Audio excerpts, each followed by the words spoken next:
কৃষ্ণনগরের city centre বলতে পারো। দেখো টোটোর লাইন দেখো শুধু।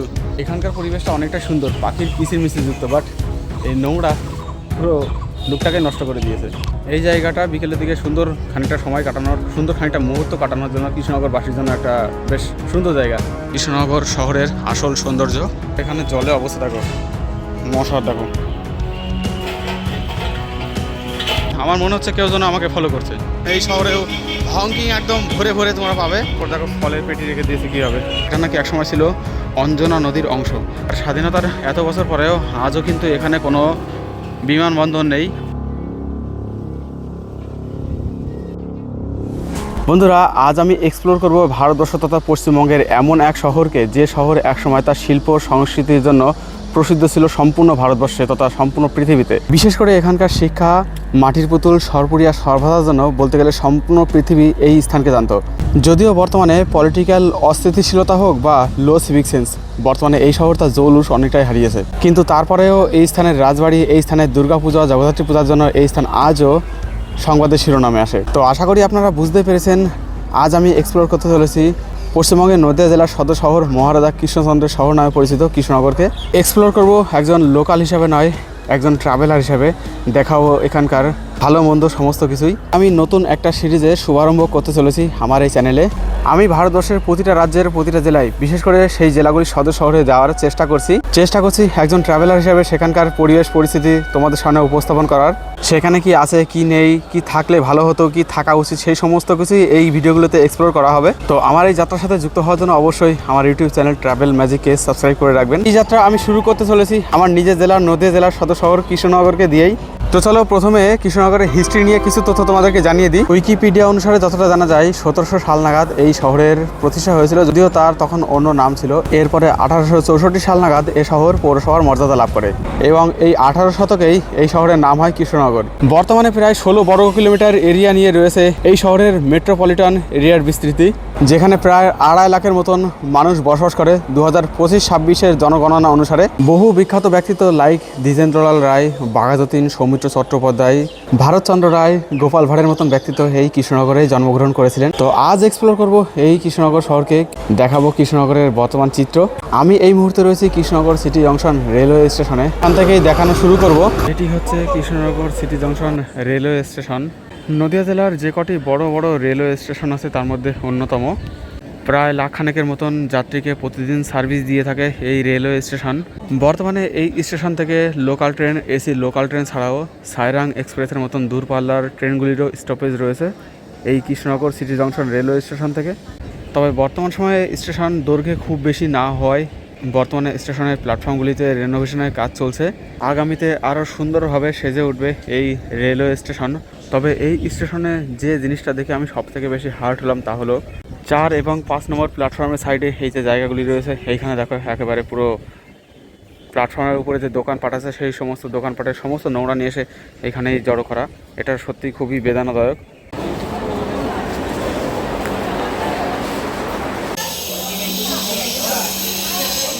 স্টেশন থেকে বেরিয়ে এলাম, আর বেরিয়ে আসার পরপরই বাইরে বর্তমানে দেখা যাবে এরকম চিত্র। চারিদিকে কনস্ট্রাকশন মেটেরিয়াল প্রচুর পরিমাণে পড়ে রয়েছে, কনস্ট্রাকশনের কাজও চলছে অমৃতধর প্রকল্পে। বাইরে এখানে স্টেশনে দাঁড়িয়ে আছে প্রচুর পরিমাণে টোটো কৃষ্ণনগরের বিভিন্ন স্থানে নিয়ে যাওয়ার জন্য। এছাড়া এখান থেকে যত সামনের দিকে এগোবে তত তোমরা দেখতে পারবে সামনে রয়েছে বেশ কিছু প্রাইভেট কার। এই টাইপের ভ্যানও কিন্তু এখনও এই কৃষ্ণনগর শহরের বুকে দেখতে পাওয়া যায়। এছাড়া সম্ভবত এখানে উবার বাইকের পরিষেবাও চালু হয়েছে। আর এইখানে দেখো পুরো টোটোর জঙ্গল এই জায়গাটায় দেখো।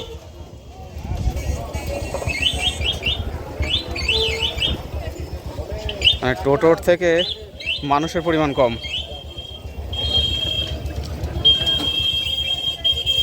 এই দেখো এখানে একেবারে পুরো টোটোর জঙ্গল, প্রচুর পরিমাণে টোটো, প্যাসেঞ্জারের থেকে টোটোর পরিমাণ বেশি। তবে একটা জিনিস আমার সত্যি খুবই খারাপ লাগে, ব্যাপারটা টোটো আছে ঠিক আছে, কিন্তু তারপরেও এই যে জায়গাগুলোকে নোংরা করে রেখেছে, সত্যি এগুলো খুবই বেদনাদায়ক, দেখার মতন জিনিস না এগুলো।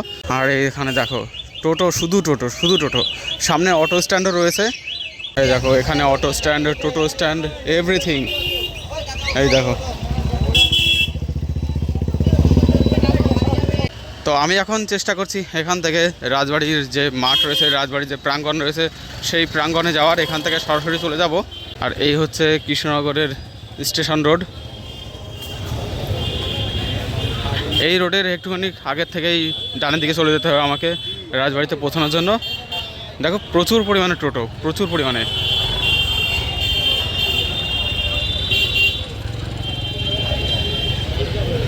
ওয়াও, কারোর কোনো ঠিক ঠিকানা নেই।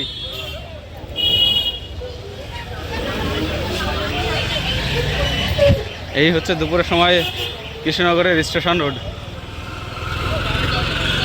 যাই হোক, এখন রাজবাড়ির দিকে এগোবো। দেখো পুলিশ ব্যারিকেড এইভাবে উল্টে পড়ে আছে। রাস্তাঘাটের এই হচ্ছে অবস্থা, মোটেও পরিষ্কার নেই। সর্বত্র এরকম পুলিশ ব্যারিকেড উল্টে পাল্টে পড়ে আছে। আর ভারতবর্ষের ম্যাক্সিমাম শহরের মতন এই শহরেও হংকিং একদম ভরে ভরে তোমরা পাবে। আর দেখো স্টেশন রোডের মাঝখানে যে স্থানটি রয়েছে, তারপর দেখো ফলের পেটি রেখে দিয়েছে কীভাবে। মানে ফুটপাথ দখল করার পাশাপাশি ফুটপাথের পাশে মাঝে, রাস্তার মাঝে যে স্থানগুলি, সেগুলিকেও কিন্তু এইভাবে দখল করার কাজ চলছে আর কি, এক কথায় বলতে গেলে। দেখো সব ফল, তারপরে অন্যান্য বিভিন্ন টাইপের নিজেদের সামগ্রী রেখে দিয়েছে এখানে। তো এই হচ্ছে সামনে এখানকার পরিস্থিতি। দেখো এই জায়গাটি হচ্ছে স্টেশন রোডের মোড়। এখানেও দাঁড়িয়ে আছে প্রচুর টোটো, রাস্তা পার হওয়ার উপায় নেই। যাই হোক, এখন আমি রাজবাড়ির দিকে যাব। আবারও গাড়ি, চলো ভাই। তার আগে দেখো এখানে একটা মার্কেটে আমরা প্রবেশ করেছি, দুপুরের মার্কেট। এখন কাস্টমার নেই বললেই চলে। এটা হচ্ছে স্টেশন রোডের পাশে market. Mainly vegetable, fruit, chicken, mutton এইসবই এখানে পাওয়া যায়। বাজারের পাশেই দেখো এখানে লেখা রয়েছে, এখানে প্রস্রাব করিবেন না, নোংরা আবর্জনা ফেলবেন না। মানে এই সমস্ত লিখতে হচ্ছে এক সময়কার বিখ্যাত সাংস্কৃতিক শিক্ষার কেন্দ্রকে মানুষকে সতর্ক করার জন্য। কিন্তু কি করব, এটা আমাদের স্বভাব হয়ে দাঁড়িয়েছে, কিছু বলার নেই। বাকি বাজারের পাশে দেখো এখানে সুন্দর সুন্দর বিল্ডিং রয়েছে, 2-3খানি মতন, কিন্তু ওই গোড়ায় গলদ, মানে গোড়ায় নোংরা। তাছাড়া বাদ বাকি সব ঠিক আছে। এই চলে এলাম রাজবাড়ির প্রবেশের রাস্তায়। এখান থেকে 6-7 মিনিটের হাঁটা পথের দূরত্বই রয়েছে রাজবাড়ি, মানে কৃষ্ণনগর রাজবাড়ি। আর রাজবাড়ির প্রাঙ্গণে পৌঁছাতে আমাদের প্রায় মিনিট 15 হাঁটতে হবে, কারণ অনেকটা ঘুরে তাই রাজবাড়ির প্রাঙ্গণে প্রবেশ করা যায়। আরে ভাই, অ্যাম্বুলেন্স আসছে, সাইডটাও দাও। দেখো বাইক কেটে ভ্যান বানিয়েছে।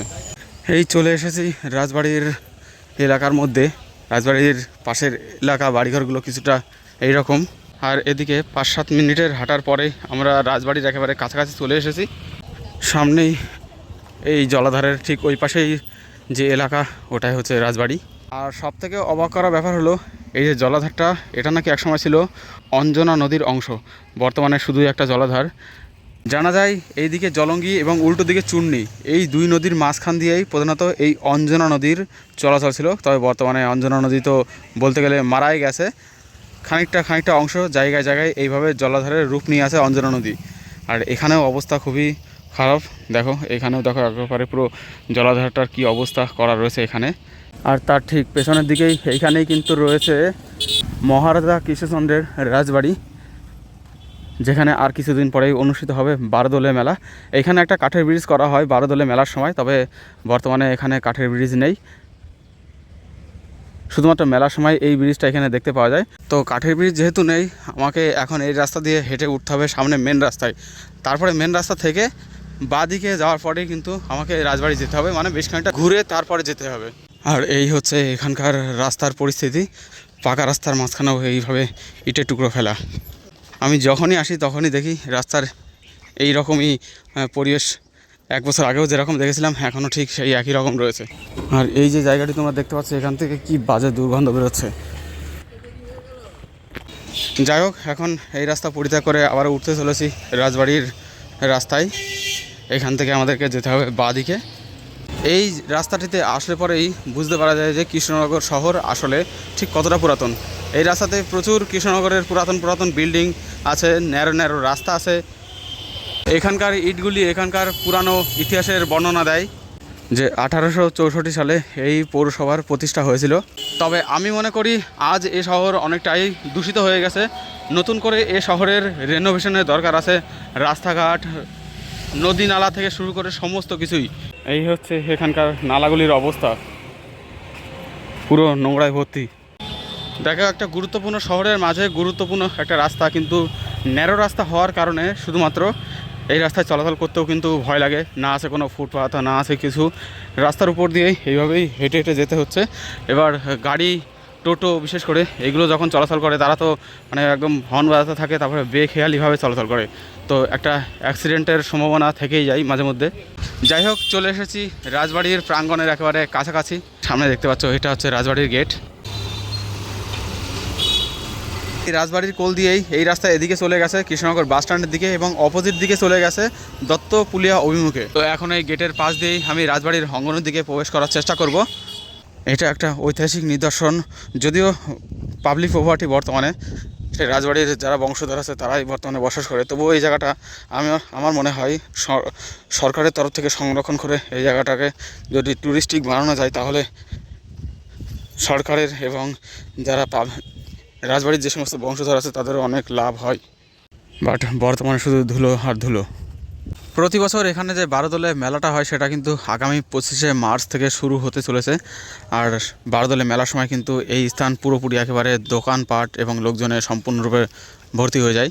আর বর্তমানে রাজবাড়ি কিন্তু তার ম্যাক্সিমাম এরিয়াগুলিকেই এভাবে পাঁচিল দিয়ে ঘিরে নিয়েছে, মেবি দখলদারদের হাত থেকে বাঁচানোর জন্য।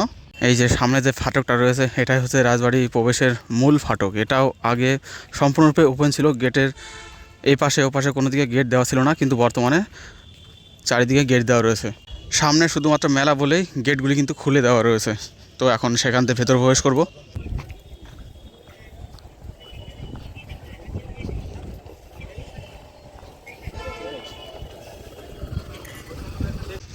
এই হচ্ছে রাজবাড়ির প্রাঙ্গণ।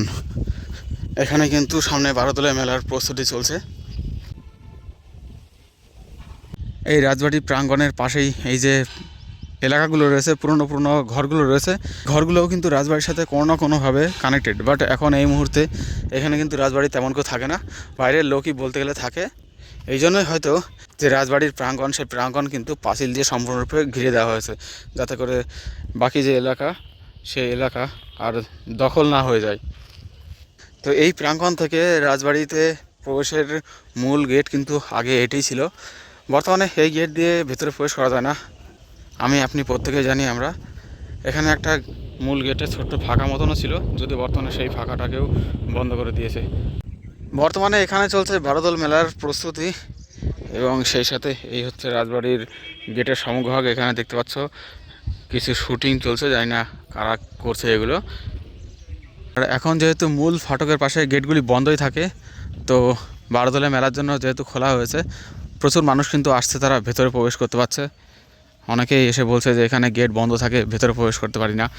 যাই হোক, এই হচ্ছে বর্তমানে এখানকার পরিস্থিতি। গেটের মুখটা যদিও মানে ভীষণই নোংরা, রাজবাড়ির গেট হিসাবে এই জায়গাটা যদিও দেখে মানে মন ভরছে না। আর এই দেখো, গেটটা খোলা হলো, গাড়ি আসছে যাচ্ছে, যেহেতু সামনে মেলা। এবং রাজবাড়ির বর্তমানের যে বংশধর ছিল তিনি মারা গেছে কিছুদিন আগে, সেই জন্য এখন রাজবাড়িতে লোকের যাতায়াত চলছে। আর এই হচ্ছে সেই ভাইরাল গাছটি রাজবাড়ির সামনে, যার মাঝখানে একেবারে ফাঁকা, তবুও বেঁচে আছে।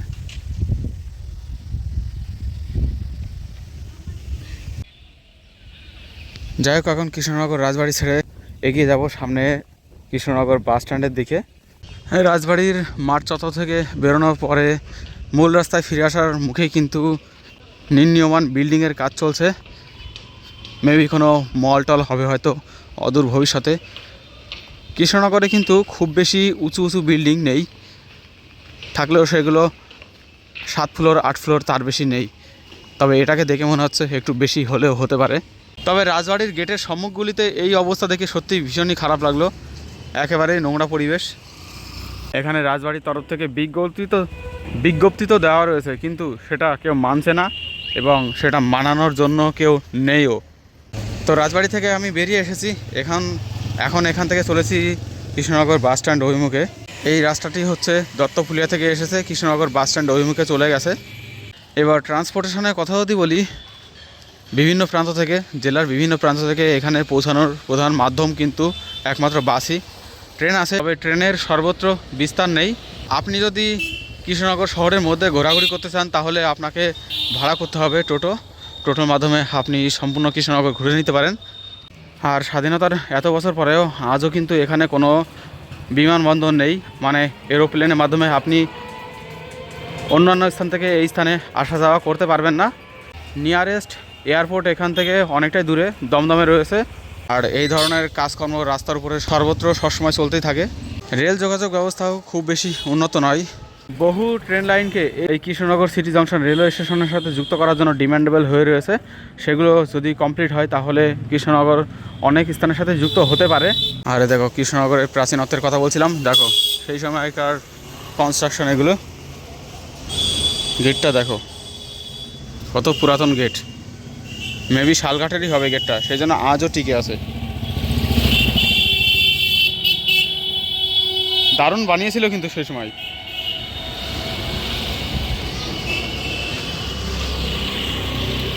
দেখো ঘরগুলোর অবস্থা দেখো, সেই সময়কার ঘরের ছাদ। আজও কিন্তু কৃষ্ণনগরের বুকে এইরকম ছোট ছোট বিল্ডিংই, মানে 2 তলা 3 তলা 4 তলা এইরকম বিল্ডিংই ম্যাক্সিমাম দেখা যায়। উঁচু উঁচু বিল্ডিং কলকাতার মতন বা মুম্বাইয়ের মতন বা ভারতের বড় বড় শহরের মতন এখানে কিন্তু তেমন দেখতে পাওয়া যায় না বললেই চলে। এই দেখো এই একটা রয়েছে সেই সময়কার পুরাতন বিল্ডিং। এগুলি রক্ষণাবেক্ষণ করলে এখান থেকে কিন্তু প্রচুর ট্যুরিস্ট অ্যাট্রাকশন করা যায়, তবে রক্ষণাবেক্ষণ করার কেউই নেই, যার জন্য পুরো ভগ্নপ্রায় অবস্থা।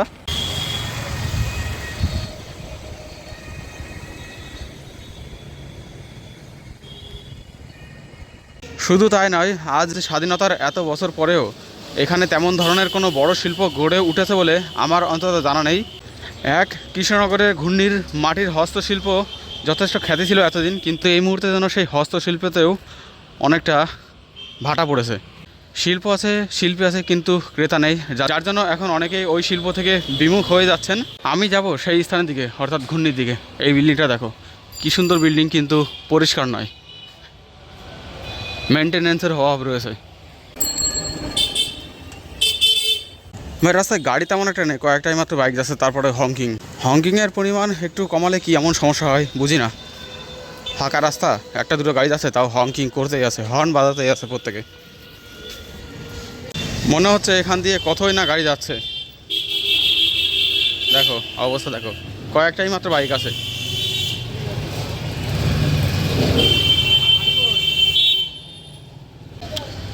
ভাই বেশ খানিক্ষণ ধরে ঘোরাঘুরি করছি, আমার পেয়েছে এখন বাথরুম। মিউনিসিপ্যালিটিতে প্রধানত ক্লোজ বাথরুম হওয়া প্রয়োজন, কিন্তু আমি এখন পর্যন্ত রাজবাড়ি থেকে বেরিয়েছি, বেশ খানিক্ষণ হয়েছে, একটা বাথরুম খুঁজে পাইনি। মানে স্টেশন থেকে আসার পরে আমি এখন পর্যন্ত একটা বাথরুম খুঁজে পাইনি। কী অবস্থা! এদিকে যেখানে সেখানে ইউরিন পাস করতে পারছি না। যাই হোক, সামনে বিল্ডিংগুলি দেখো, বেশ সুন্দর বিল্ডিং, কিন্তু যদিও বেশ কিছুটা পুরাতন হয়ে গেছে, বাট বিল্ডিংগুলো বেশ সুন্দর। কিন্তু ওই একটাই কথা, সুন্দর বিল্ডিং হয়ে কী হবে, গোড়াতেই তো রয়েছে গলদ।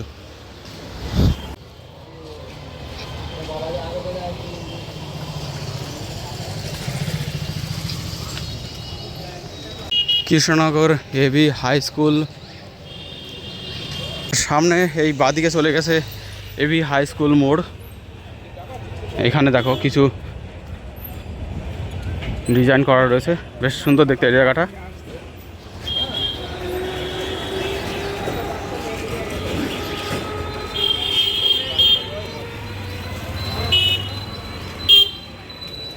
এই রাস্তার দিকে চলে গেছে নবদ্বীপ, তবে পরে যাচ্ছি সেদিকে। আমি তো আপাতত চলেছি কৃষ্ণনগর বাস স্ট্যান্ডের দিকে, তারপরে যাব ঘূর্ণিতে। আর দেখো এবি হাই স্কুল মোড়ে পড়ে এই জায়গায় রাস্তাটা কিন্তু বেশ চওড়া। এখানে একটা সুন্দর মন্দির রয়েছে, একটা না বেশ কটা, শিব মন্দির, গণেশ মূর্তি আছে এখানে, হনুমানজি, লক্ষ্মীনারায়ণ, রাম সীতা রয়েছে। আমি শহর ঘুরছি, শহর এক্সপ্লোর করছি, সবই ঠিক আছে, কিন্তু সব কিছুকে সঠিকভাবে দেখাতে কোথাও যেন একটু দ্বিধাবোধ করছি। তার কারণ আমার মনে হচ্ছে কেউ যেন আমাকে ফলো করছে। কেননা যেহেতু ভালো মন্দ সব কিছুই দেখাচ্ছি, সব কিছুকে আমি ক্যামেরাবদ্ধ করছি, তো অনেকের হয়তো বিষয়টা পছন্দ হতে পারে, নাও হতে পারে। এই দেখো এখানে রয়েছে কৃষ্ণনগর কোতোয়ালি থানা, আর তার অপোজিটে এই বিল্ডিংটা দেখো, বেশ দারুণ সুন্দর বিল্ডিং। এখানে বিভিন্ন মল টল রয়েছে, 6-7 তলার বিল্ডিং। এটা কৃষ্ণনগরের সুন্দরতম বিল্ডিংগুলির মধ্যে অন্যতম। এটা প্রথমা হাইটস, তার অপোজিটেই কৃষ্ণনগর কোতোয়ালি থানা। এমনিতেই ভিডিও শ্যুট করতে আমি ক্যামেরার দিকে তাকাচ্ছি না, ক্যামেরা আমার মুখের কাছে রয়েছে, তারপরেও আমার কথা শুনে অনেকে আমার দিকে তাকাচ্ছে, কি করছে ছেলেরা, কি জানি না কী ব্যাপার আছে, এ কি গুপ্তচর নাকি, এরকম হয়তো অনেকে ভাবছে আমাকে, কিন্তু এমন কিছুই না। দেখো কোতোয়ালি থানার পাশে এখানে রয়েছে কৃষ্ণনগর কলেজিয়েট স্কুল। কৃষ্ণনগর ভেবোডাঙ্গা ঘাট, এই বাসটা যাচ্ছে ভেবোডাঙ্গা ঘাটে। কোথায় রয়েছে ভেবোডাঙ্গা ঘাট? আচ্ছা, এখানে একটা টয়লেট রয়েছে, সুলভ শৌচালয়, অনেকক্ষণ পরে দেখলাম। টয়লেটের নাম উচ্চারণ করতে টয়লেটের ভেতরে যে বসেছিল সে বেরিয়ে এলো, এসে আমার দিকে আর চোখে তাকিয়ে আছে। ভাই এটা হচ্ছেটা কি? এই যে কৃষ্ণনগর পৌরসভার পৌর ভবন।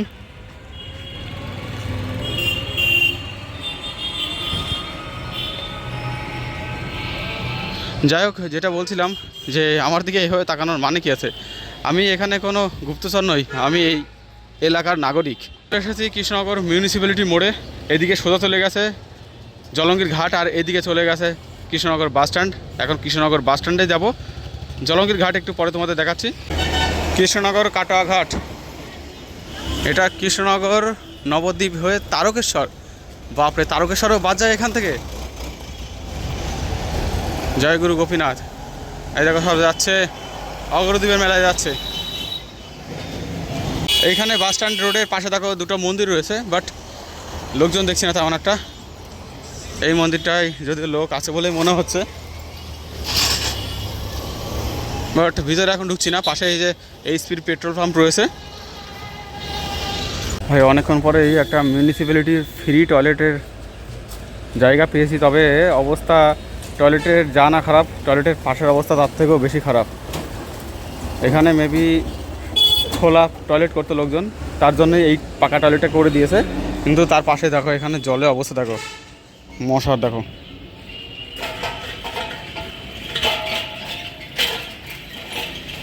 দেখেছো মশার লার্ভা, আর ডিম পুরো গিজ গিজ করছে। ভাই পরিষ্কার না হলে তো লোকের এমনিতেই ডেঙ্গু হয়ে যাবে। এই বাসটা যাচ্ছে বাবলারি, নবদ্বীপের বাবলারি বাস স্ট্যান্ড। যাই হোক, আমরা বাস স্ট্যান্ডের কাছাকাছি চলে এসেছি। এটা হচ্ছে ভারত পেট্রোলিয়ামের একটা পেট্রোল পাম্প, আর এইখানে রয়েছে একটা মোড়। এই মোড়ের বাঁ দিকে চলে গেছে বাস স্ট্যান্ড, ওই যে সামনেই বাস বেরোচ্ছে, আর ডানের দিকে চলে গেছে মাছদিয়া। এইখানটাতে দেখো কিছু স্ট্রাকচার করা রয়েছে, হরিণ, একটা শিশু হাতের মধ্যে রয়েছে, আর সেই সাথে এখানে রয়েছে বাংলার গর্ব দুর্গা মূর্তি, তার ভাসানের একটা দৃশ্য মূর্তির আকারে। এখানেই বিক্রি হচ্ছে আখের রস, তো একটু এনার্জি শরীরের মধ্যে প্রবেশ করানো যাক। ভালোই ছিল, আখের রসটা খেলাম, ভালোই লাগলো, মিষ্টিও আছে। আর এখানে দেখো প্রচুর হোটেল রয়েছে বাস স্ট্যান্ডের একেবারে পাশেই, হোটেল, টিকিট কাউন্টার। যেহেতু এখান থেকে শিলিগুড়ি, দীঘা, বিভিন্ন এলাকার দূরপাল্লার বাস ছাড়ে এই কৃষ্ণনগর বাস স্ট্যান্ড থেকে, তো সেই বাসের টিকিট কাটার ব্যবস্থা এখানে রয়েছে, ট্রেনের টিকিট কাটার ব্যবস্থা এখানে রয়েছে, হোটেল রয়েছে প্রচুর পরিমাণে, ফলের দোকান রয়েছে। মানে বাস স্ট্যান্ডের আশেপাশে এই জায়গাটা পুরোপুরি একটা বেশ ভালো মার্কেট এলাকা। আপনি যা চাবেন বলতে গেলে তাই পাবেন, শুধু ইলেকট্রিক্যাল জিনিস বাদে। ট্রাভেল সংক্রান্ত এবং খাবার সংক্রান্ত সমস্ত কিছুই আপনি এখান থেকে পেয়ে যাবেন। আর এখানে রয়েছে bus stand, Krishnanagar bus stand. এই হচ্ছে কৃষ্ণনগর বাস স্ট্যান্ড। এখন যেহেতু ভোটের জন্য প্রচুর বাস তুলে নিয়েছে লাইন থেকে, তো সেজন্য কিন্তু বাস স্ট্যান্ড এখন একরকম বলতে গেলে পুরো খালি খালি রয়েছে। অন্যান্য সময় দুটো বাসের গ্যাপ দিয়ে যাওয়া যায় না হেঁটে, এই রকম পরিমাণে বাসের ভিড় থাকে এই জায়গাটাতে। আর এখন দেখো বলতে গেলে পুরোপুরি ফাঁকাই রয়েছে, ভোটের জন্য বাস তুলে নিয়েছে সেই জন্য। এটা কৃষ্ণনগরের সবথেকে পুরাতন বাস স্ট্যান্ড এবং সবথেকে বড় বাস স্ট্যান্ড। আরও দুটো ছোটো ছোটো পার্ট রয়েছে এর। এই যে বাস স্ট্যান্ডের বাইরেই ঘূর্ণি হয়ে করিমপুর যাওয়ার যে রাস্তা, সেই রাস্তার কোলেই রয়েছে বাস স্ট্যান্ড দুটি। এই যে কৃষ্ণনগর অভিমুখে এই ছোট বাস স্ট্যান্ড, এই একটা রয়েছে, সামনে আর একটা রয়েছে। তবে এখানেও বাসের পরিমাণ অনেকটাই কম, ভেতরে আর প্রবেশ করছি না। আর বেশ খানিকটা সময় পরে এখানেও পেলাম একটা মিউনিসিপ্যালিটি টয়লেট, যদিও পে অ্যান্ড ইউজ। যদিও এটা আমার জানা নেই যে municipality toilet pay and use হয় নাকি ফ্রি অফ কস্ট হয়। এই যে এটা শেষ হলো, সামনে আবার একটা পার্ট রয়েছে। এখানে ঝর্ণা মিষ্টান্ন ভাণ্ডারের পেছনে রয়েছে এই বাস স্ট্যান্ডের আরও একটা পার্ট। যাই হোক, আমি এখন এই স্থান থেকে চলে যাব সেই স্থানে, যে স্থানের জন্য কৃষ্ণনগর পেয়েছিল জগৎজোড়া খ্যাতি। হ্যাঁ, ঘূর্ণি, যেখান থেকে কৃষ্ণনগরের মাটির পুতুলের আবির্ভাব। তার আগে দেখো, যাত্রাপথের পাশে এখানে রয়েছে কৃষ্ণনগরের সংশোধনাগার, অর্থাৎ জেলখানা। বাইরে থেকে দেখলে যা মোটেও বুঝতে পারা যায় না। দেখো, আমি বেশ খানিকটা সময় কৃষ্ণনগর ধরে ঘুরছি, তবে এটা দেখছি যে এই যে ওয়েস্ট বিন, এটা কিন্তু বেশ কিছু জায়গাতে রয়েছে। ড্রাই ওয়েস্ট, তারপরে যেটা ওয়েট ওয়েস্ট, সমস্ত কিছু ফেলার ব্যবস্থাও রয়েছে। কিন্তু তারপরে তার গোড়াতেই সবাই যত্রতত্র এভাবে নোংরা ফেলে রেখেছে। এই দেখো, অনেকক্ষণ পরে দেখলাম ইয়ামাহার শোরুম, বেশ বড় সড়ো। তো কৃষ্ণনগরের এই নোংরা ব্যাপারটার জন্য সরকারকে দায়ী করব নাকি পাবলিকের সিভিক সেন্সকে দায়ী করব, সেটা আপনারা কমেন্ট বক্সে লিখে আপনারাই দায়ী করে জানাবেন। এখানে দেখো, সুন্দর একটা মন্দির রয়েছে রাস্তার একেবারে পাশেই, মেবি হনুমান মন্দির। চলে এসেছি কৃষ্ণনগরের ওই অংশে যার নাম হচ্ছে ঘূর্ণি।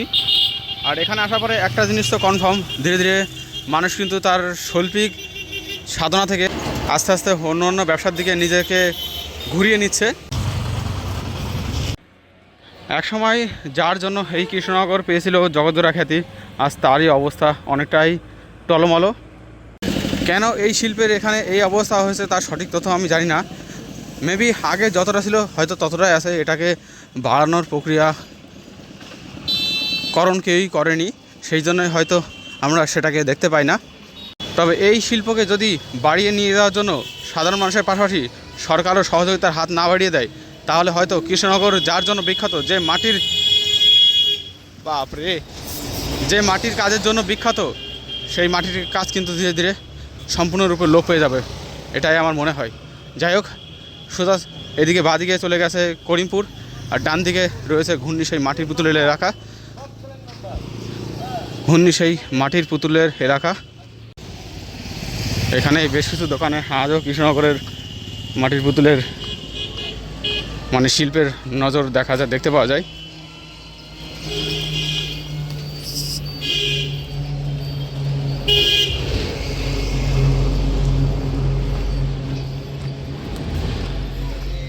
দেখো, মনে হচ্ছে যেন পুরোপুরি একেবারে জীবন্ত, শুধু রঙগুলো উঠে গেছে। তাই এইখানে সব ওই শিল্পের মূর্তি ওগুলো বিক্রি হয় এখানেই।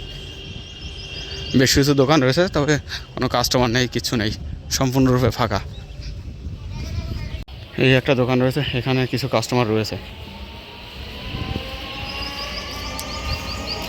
বাকি ঘূর্ণি এলাকা সম্পূর্ণরূপে ফাঁকাই বলতে গেলে। আমি জানি না এই ঘূর্ণি এলাকা ঠিক কতটা এরিয়া জুড়ে বিস্তৃত, তবে মুখোমুখি অংশে যেগুলো দর্শন করতে পাওয়া যায় সেগুলো তোমাদেরকে দেখাচ্ছি। এখানে দেখো, দোকানগুলোর মুখে যে মূর্তিগুলো রাখা রয়েছে, এটাই তো শিল্প, এটাই তো কৃষ্ণনগরের মাটির পুতুলের শিল্প। এটাকে টিকিয়ে রাখতে হলে সাধারণ মানুষের পাশাপাশি সরকারকেও এগিয়ে আসতে হবে।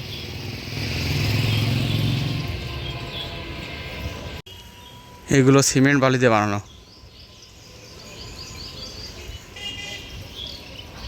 তো আমি আর সামনের দিকে এগিয়ে গেলাম না, কারণ আমাকে এখনও বেশ খানিকটা এলাকা ঘুরতে হবে। শুধুমাত্র ঘূর্ণি আসার ইচ্ছা ছিল, সেজন্য এলাম। এগুলো দেখানোর ইচ্ছা ছিল, সেগুলো তোমাদেরকে দেখালাম। দেখো, কাস্টমার নেই তা না, কিন্তু এই শিল্প যার জন্য কৃষ্ণনগরের এত খ্যাতি, সেখানে এই কটা কাস্টমার সাফিসিয়েন্ট নয়। এতগুলো দোকান রয়েছে, তার মধ্যে মাত্র দুটো দোকানে কাস্টমার রয়েছে, তাও জানি না কেমন কী কেনা বেচা সারাদিনে তারা করেছে। যাই হোক, সরকারের আরও উদ্যোগের দরকার আছে এগুলোকে নিয়ে, তাহলে বেঁচে থাকবে কৃষ্ণনগরের এই মাটির পুতুল, কৃষ্ণনগরের এই মাটির পুতুলের শিল্প, যা বিশ্বের আর অন্য কোথাও আপনি দেখতে পাবেন না। দেখে মনে হবে যেন একেবারে জীবন্ত। এবার আমি ঘূর্ণি থেকে আবার পুনরায় কৃষ্ণনগর অভিমুখে মানে কৃষ্ণনগরের ভেতরের দিকে প্রবেশ করছি। এখান থেকে চলে যাব একেবারে কৃষ্ণনগরের কদমতলা ঘাট বা কৃষ্ণনগরের বিসর্জন ঘাট যাকে বলা হয় সেই স্থানে, যেটা রয়েছে কৃষ্ণনগরের একেবারে জলঙ্গি নদীর ধারে। এবং তারপরে কৃষ্ণনগরের বাদবাকি কিছু গুরুত্বপূর্ণ জায়গাও তোমাদেরকে দেখাবো।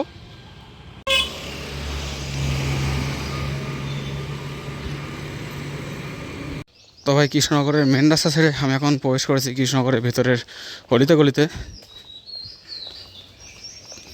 এই রাস্তা ধরে আমি এখন যাচ্ছি কৃষ্ণনগর কদমতলা ঘাটের দিকে, যাকে বিসর্জন ঘাট নামে আপনারা চিনে থাকবেন। আর এখানকার রাস্তাঘাট কিছুটা এরকম, বাড়িঘরগুলো কিছুটা এরকম, অনেকই পুরাতন পুরাতন বাড়িঘরগুলো। তবে তবে পাবলিক প্রপার্টি বলে যথেষ্ট মেনটেনেন্সে রয়েছে।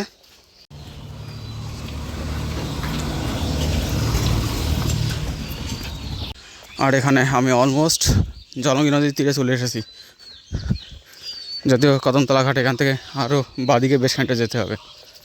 এখানে একটা ছোট্ট মন্দির রয়েছে বাবা লোকনাথের।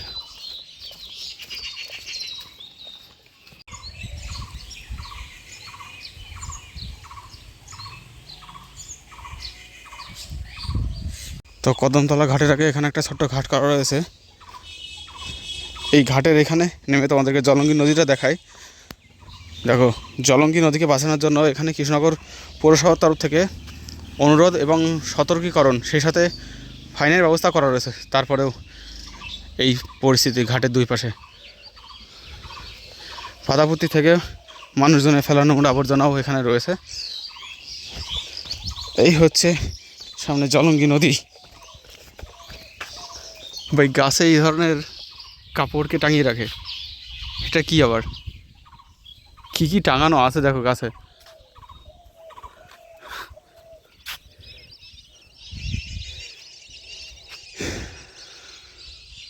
এখানকার পরিবেশটা অনেকটা সুন্দর, পাখির কিচিরমিচির যুক্ত, বাট এই নোংরা পাখির এই সুন্দর কিচিরমিচির পরিবেশ, তারপরে এই গাছগাছালির পুরো লুকটাকে নষ্ট করে দিয়েছে।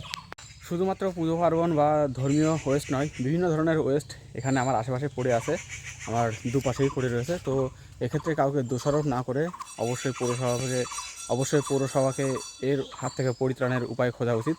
শুধু মানুষকে সতর্ক বা ফাইন করে বসে থাকলে হবে না, মানুষ এগুলো যাতে না করে সে ব্যবস্থা করা উচিত। আর এগুলো যাতে অন্য জায়গায় করে সে ব্যবস্থা পৌরসভার করে দেওয়া উচিত। কেননা আলটিমেটলি এই সমস্ত প্রাকৃতিক সম্পদই কিন্তু আমাদের পরিবেশ এবং প্রকৃতিকে পরিচালনা করে।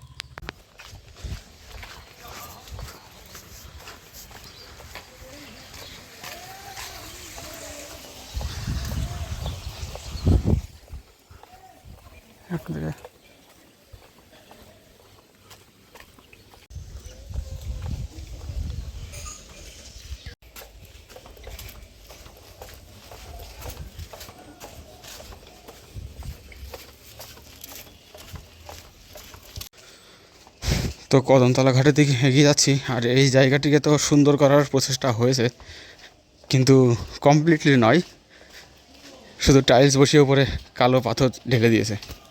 আর নদীর একেবারে ধার বরাবর এগিয়ে চলেছি। এই হচ্ছে জলঙ্গি নদী, তার পাশ দিয়েই এই রাস্তাটা বানানো। সামনেই রয়েছে কদমতলা ঘাট, এখানেও লেখা রয়েছে দয়া করে এখানে নোংরা আবর্জনা, পূজার ফল ইত্যাদি ফেলবেন না। বাট তুমি বললে আমি মানলাম না, হয়ে গেল। তার আগে দেখো এখানে রাস্তার পরিস্থিতি, আজ এই শতাব্দীতেও রাস্তার এই অবস্থা। যাই হোক, চলে এসেছি কৃষ্ণনগর কদমতলা ঘাট বা বিসর্জন ঘাটে। এখানে একটা লজ রয়েছে, মিত্রতা লজ। আর এই হচ্ছে কৃষ্ণনগরের বিসর্জন ঘাট, কদমতলা ঘাট যার নাম। এখানেই কিন্তু কৃষ্ণনগর এবং তার আশেপাশের যে সমস্ত মূর্তি, প্রতিমা মূর্তি, সেগুলো বিসর্জন হয়। এই যে উঁচু জায়গাটা পার করলে সামনেই জলঙ্গি নদী, এইখানেই হয় কৃষ্ণনগরের সমস্ত মূর্তি বিসর্জন।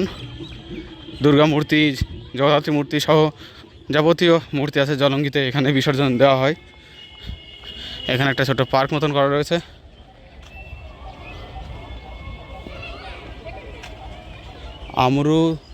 অমৃত মিত্র নাকি ছোট্ট একটা পার্ক মতন করা রয়েছে, ওই পাশে একটা মন্দির আছে। আর এই হচ্ছে কৃষ্ণনগর কদমতলা ঘাট। এখানে আবার সাইনবোর্ড রয়েছে সেফ জলঙ্গি, আর তার গোড়াতেই এই পরিস্থিতি। উপরে লেখা সেফ জলঙ্গি, তার গোড়াতে দেখো অবস্থা।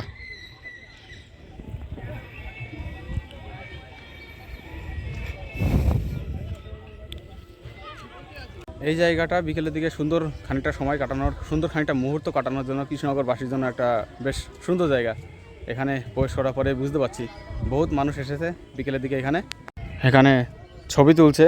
যদিও পারিপার্শ্বিক অবস্থা অতটা ক্লিন নয়, তারপরেও বসে কেউ গল্প করছে। পার্ক রয়েছে, পার্কে বসে গল্প করছে, ছবি তুলছে। যে যার যা কাজকর্ম সে তাই করছে এখানে পার্ক এবং এই কদমতলা ঘাটে এই এলাকাতে বসে।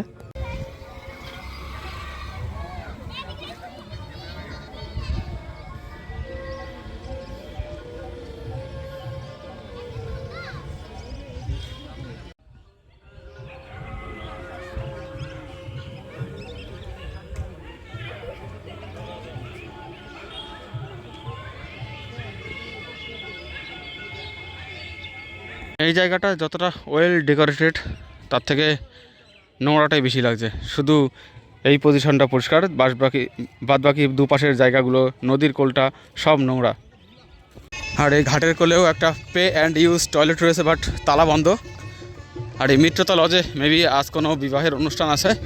তো আমি এখন এখান থেকে চলে যাব বুড়িমার মন্দিরের দিকে, কৃষ্ণনগরের বুড়িমার মন্দিরের দিকে। তার আগে দেখো এইখানটার রাস্তা তো টাইলস দিয়ে ঢাকা, পাশে এই জায়গাটায় নতুন করে পিচ দেওয়া হবে, তার জন্য এখানে ওয়ান লেভেলে পাথর ফেলা হয়েছে। এই জায়গা দিয়ে কিন্তু, এই রাস্তা দিয়ে কিন্তু কৃষ্ণনগরের প্রতিমা নিরঞ্জনের যে কার্নিভালটা বেরোয় সেই কার্নিভালের প্রতিমাগুলো আসে। আর এইখানে কিছু বাড়ি আছে যেগুলো কিন্তু আসলে যেগুলো দেখলে তোমরা বুঝতে পারবে কৃষ্ণনগর শহরের আসল সৌন্দর্য। দেখো কত সুন্দর বাড়িগুলো, বিশেষ করে এই বাড়িটা। এটা হচ্ছে দত্তভিলা। এখানে লোক তো অবশ্যই থাকে, তালা যেহেতু মারা নেই। আর এই বিল্ডিংগুলো একেবারে কোটি বর্গার বিল্ডিং, ছাদটা দেখতেই পাচ্ছ। ভেতরে লোহার যে রেলিং, তার উপরে কাঠের পাটাতন দিয়ে তারপর ছাদ দেওয়া, মানে বহু প্রাচীন এই বাড়ি দুটি। এখানে বেশ কটা বাড়ি রয়েছে, তার মধ্যে অন্যতম প্রাচীন এই বাড়িটিও। আর এখানে দেখো রাস্তা বানাতে গিয়ে একেবারে মিউনিসিপ্যালিটির পাইপ ফাটিয়ে মনে হয় জল বের করে দিয়েছে, দেখে তো তাই মনে হচ্ছে। এই জায়গায় কিছু বাড়ি রয়েছে যেগুলি প্রাচীন নয়, কিন্তু প্রাচীনতার সৌন্দর্যটা নিজের মধ্যে কুক্ষিগত করে নিয়েছে যেন মনে হচ্ছে, যেন প্রাচীন নয় তবুও দেখে মনে হচ্ছে প্রাচীন। তার মধ্যে অন্যতম এই লাল সাদা বাড়িটা দেখে মনে হবে যেন অনেক প্রাচীন, কিন্তু খুব বেশি প্রাচীন নয় বাড়িটা। সামনে একটা টার্ন রয়েছে, এইখানে রয়েছে দুটো ছোটো ছোটো মন্দির। তোমার পিছন থেকে ছিল জলঙ্গি নদী, ওদিকে আর গেলাম না। এখন এখান থেকে চলে যাচ্ছি সরাসরি মায়ের মন্দিরের দিকে, মানে বুড়িমার মন্দিরের দিকে। এই বাড়িটিকে দেখো, এটাও কিন্তু অনেক প্রাচীন বাড়ি। মানে কৃষ্ণনগরে আসলে এইরকম প্রাচীন প্রাচীন বাড়ি, কোটি বর্গার বাড়ি প্রচুর পরিমাণে দেখা যাবে। তবে এগুলোকে ঠিকঠাক করে গুছিয়ে রাখার দায়িত্ব সাধারণ মানুষের, পাশাপাশি সরকারেরও অবশ্যই। দেখো তো বুড়িমা দর্শন করার আগে দেখো এখানে আরও একটা মন্দির পেয়ে গেলাম, মা সিদ্ধেশ্বরী কালী মায়ের মন্দির। চলো একটু ভেতরে প্রবেশ করি।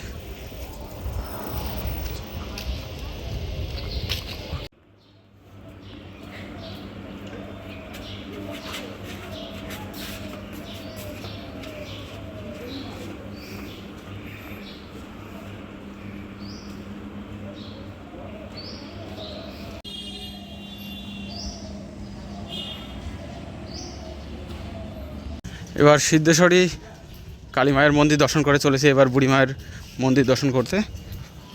আর এই দিকটা দেখো, রাস্তার যথেষ্ট চওড়া, কিন্তু তুলনামূলকভাবে গাড়ি নেই বললেই চলে। আর হংকিং তো আছেই, লোকে সেই একটা গাড়ি থাকলেও হংকিং দিচ্ছে, রাস্তা ফাঁকা থাকলেও যে আসে সে হংকিং দিচ্ছে। দেখতেই পারলে পুরো ফাঁকা রাস্তা, তারপরে হংকিং দিতে দিতে গেল। কিছুই করার নেই, এটা আমাদের রক্তে রক্তে রয়েছে।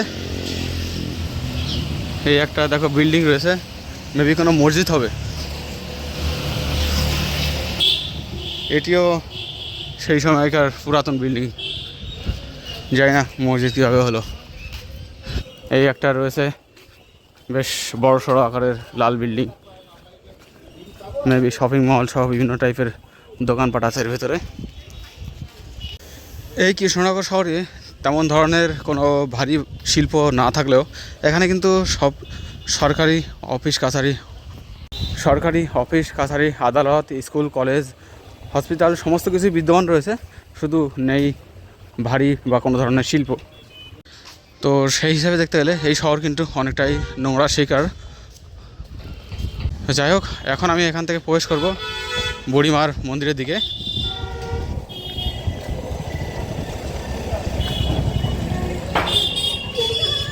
আর এখানকার বেশিরভাগই বিল্ডিংগুলো কিন্তু পাবলিক প্রোভাইড, সরকারি বিল্ডিং, মানে সরকারি বড় বড় বিল্ডিং নেই বললেই চলে আমি যা দেখলাম এখনও পর্যন্ত। এই যে বড় বড় বিল্ডিংগুলো তোমরা দেখতে পাচ্ছ, এগুলো কিন্তু সবই পাবলিক প্রপার্টি, কোনো সরকারি প্রপার্টি নয় এগুলো। বড়সড় ধরনের কোনো সরকারি প্রপার্টির দর্শন কিন্তু আমি এখনও পাইনি। যাই হোক, আমি এখন প্রবেশ করতে চলেছি সেই স্থানে যেখানে রয়েছে বুড়িমার মন্দির। তোমাদের বুড়িমার দর্শন করিয়ে নিয়ে আসে, তারপরে বুড়িমার মন্দির প্রথমে দর্শন করিয়ে নিয়ে আসি।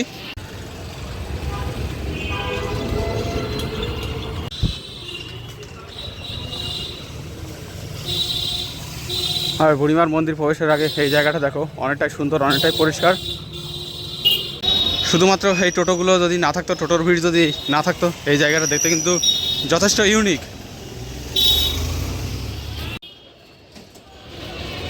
এই টোটোর জ্বালায় অস্থির হয়ে যেতে হয়। যাই হোক, এই হচ্ছে কৃষ্ণনগর চাষাভাড়া বারোয়ারির বুড়িমা মন্দির।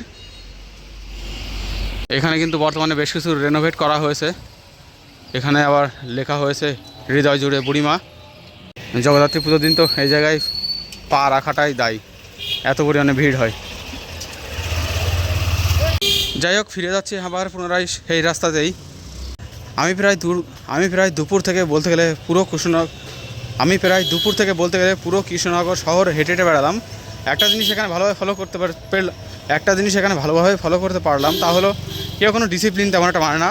যে যেভাবে পারে গাড়ি চালাচ্ছে, যে যেভাবে পাচ্ছে ঢুকে যাচ্ছে, কারোর ডানে বায়ে দেখা দরকার নেই।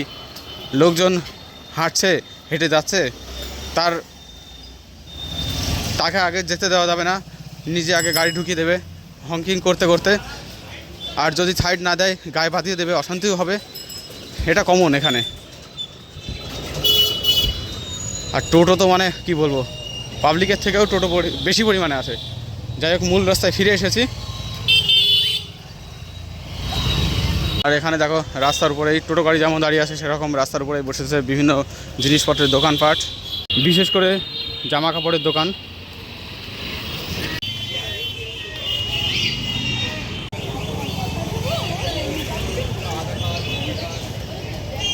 এখানে দেখো জামা কাপড়ের পাশাপাশি ব্যাগ, ফুল, আরও নানান দ্রব্যাদি বিক্রি হচ্ছে। ফুলগুলো বেশ সুন্দর সুন্দর। যাই হোক, ইতিমধ্যে আমরা চলে এসেছি পোস্ট অফিস মোড়ে, কৃষ্ণনগরের পোস্ট অফিস মোড়ে। এই হচ্ছে কৃষ্ণনগরের পোস্ট অফিস মোড়, কাইন্ড অফ কৃষ্ণনগরের সিটি সেন্টার বলতে পারো তোমরা। এতক্ষণ এখানে সিগন্যাল ছিল না বলে এটা দাঁড়িয়েছিল, বাট সিগন্যাল পেতেই দেখো টোটোর লাইন দেখো, শুধু যেদিকে তাকাবে শুধু টোটো আর টোটো। এখানে আশেপাশে প্রচুর শপ রয়েছে, জামা কাপড়ের দোকান থেকে শুরু করে ফুলের দোকান, আরও নানান টাইপের দোকানপাট রয়েছে এখানে। এখানে দেখো টিপট বিক্রি হচ্ছে, প্লাস্টিকের জিনিসের দোকান, স্টিলের জিনিসের দোকান, চায়ের দোকান, ইলেকট্রনিক সামগ্রী। সামনের এই সেকশনটা তো জামা কাপড়ে একেবারে পরিপূর্ণ।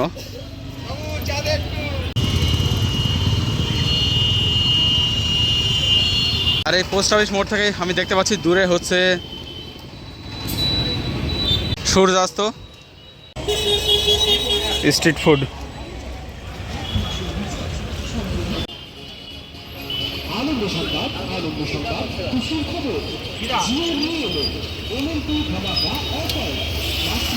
তো আমি এখন এখান থেকে ফিরে যাব স্টেশন অভিমুখে, কেননা সন্ধে প্রায় লেগে গেছে। জানি অনেক কিছু বাকি থেকে গেল, যেমন কৃষ্ণনগর চার্চ, কৃষ্ণনগরের সরভাজা সরপুরিয়ার দোকান দেখানো। তবে আমার সত্যি কথা বলতে কি এখন এনার্জি শরীরে একদমই নেই, কেননা যে সময় থেকে আমি এখানে প্রবেশ করেছি সেই সময় থেকে শুধু হেঁটেই চলেছি। এখানে দেখো জেলা ও দায়রা আদালত রয়েছে এইখানেই। ওহো ওহো, হর্ন বাজাও, যতবার হর্ন বাজাও। এটা ওয়ান ওয়ে রাস্তা বলে যে যেভাবে খুশি চলে যাচ্ছে, হর্ন বাজাচ্ছে, কি আর বলবো। এই যে এটা হলো কৃষ্ণনগর কোর্ট, আর আমি এখন হেঁটে চলেছি কৃষ্ণনগর কোর্ট স্ট্রিট দিয়ে।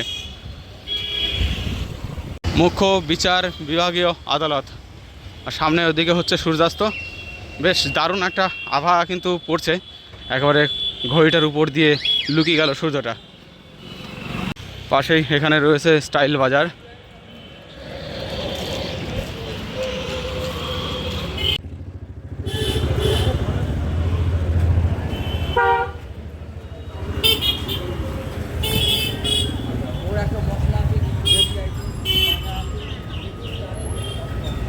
এই জায়গাটি তো দেখো ফুটপাতের উপরেই একবারে বিশ্ব বাংলার যে গ্লোবটা রয়েছে সেই গ্লোবের নিচেই বেশ কিছু দোকানপাট রয়েছে, ফল, জুতো, টুপি, এই সমস্ত দোকানপাট।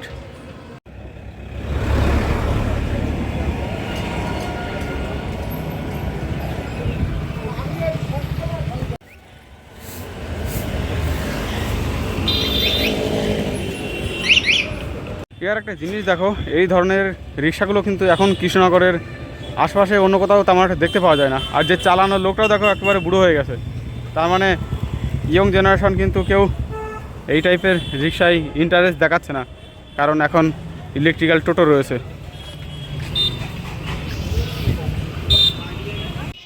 তো এখন চলে যাব এখান থেকে কৃষ্ণনগর সিটি জংশন রেলওয়ে স্টেশনের দিকে। যেতে যেতে আবারও মনে করিয়ে দিই, আমি এই সিরিজ কিন্তু পুনরায় চালু করেছি। এর আগেও একবার শুরু করার চেষ্টা করেছিলাম, বাট করতে পারিনি ঠিকভাবে। আবারও পুনরায় চালু করেছি। ভারতবর্ষের যতগুলি জেলা আছে সেই জেলার প্রতিটি সদর শহরে আমি যাওয়ার সিরিজ চালু করেছি, এবং ভবিষ্যতে যতগুলি জেলা আছে প্রতিটা জেলার সদর শহরে যাওয়ার চেষ্টা করব, এবং সেখানকার বর্তমান অবস্থা, আমি যে মুহূর্তে যাব সেই মুহূর্তের বর্তমান অবস্থা তোমাদের সামনে উপস্থাপন করব, এবং উপস্থাপন করে তো আমার সেই যাত্রার সঙ্গী হওয়ার জন্য অবশ্যই আমার ইউটিউব চ্যানেলটিকে সাবস্ক্রাইব করে চ্যানেলের সঙ্গে থাকবেন। যাই হোক, আমি এখন চলে এসেছি সদর হসপিটাল মোড়ে। এখান থেকে বাঁদিকে চলে যাওয়া যায় কৃষ্ণনগর, আর এদিকে Krishnanagar city junction railway station, আর এইদিকে চলে গেল হাই রোড।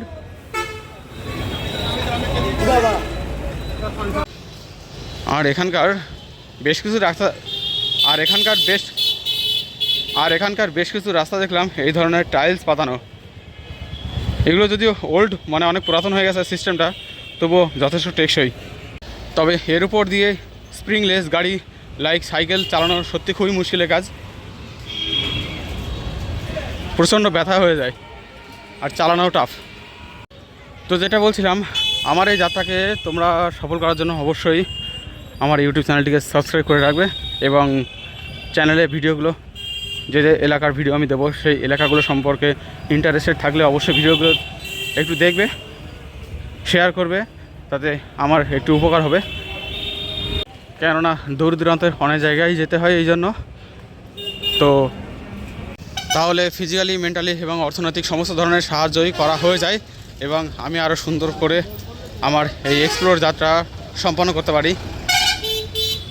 এই অবস্থা, এইরকমভাবে হঠাৎ করে সামনে দাঁড়িয়ে গেলে কি করে হবে, এই হচ্ছে এখানকার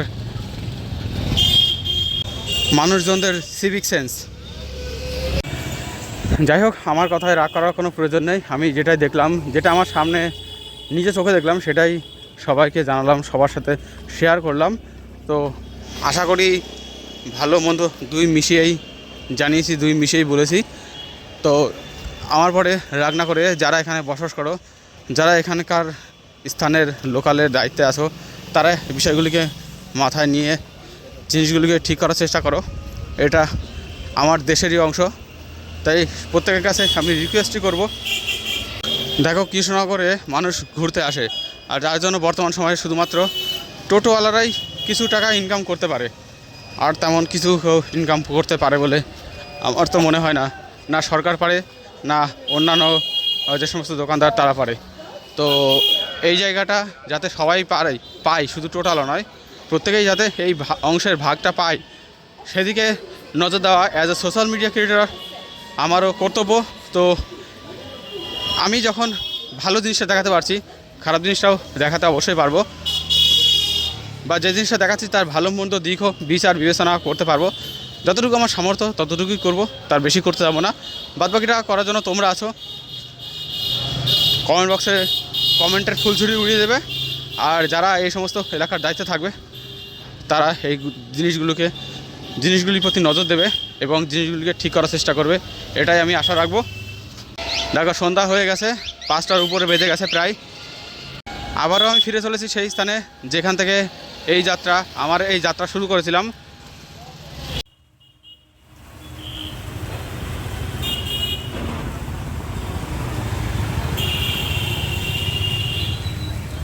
ফিরে এলাম আমি পুনরায় কৃষ্ণনগর সিটি জংশন রেলওয়ে স্টেশনে, যেখান থেকে আমি আজকের এই যাত্রা শুরু করেছিলাম, কৃষ্ণনগর সিটি এক্সপ্লোরের যাত্রা। এখানে এসেই আমি আমার যাত্রা পুনরায় শেষ করছি। আর দেখতে পাচ্ছ প্রতিদিন কিন্তু এইরকমই প্রায় লাখখানিকের মতো যাত্রী এই স্টেশনকে তার যাতায়াতের কাজে ব্যবহার করে থাকে, যেমনটা দেখতে পাচ্ছ এখন এই মুহূর্তে। কেমন লেগেছে ভিডিওটা অবশ্যই কমেন্ট করে জানিও, ভালো লাগলে লাইক শেয়ার এবং চ্যানেলে প্রথমবার আসলে অবশ্যই চ্যানেলটিকে সাবস্ক্রাইব করে দেবে। কৃষ্ণনগর থেকে এখন কিন্তু লালগোলা লোকাল চলে গেল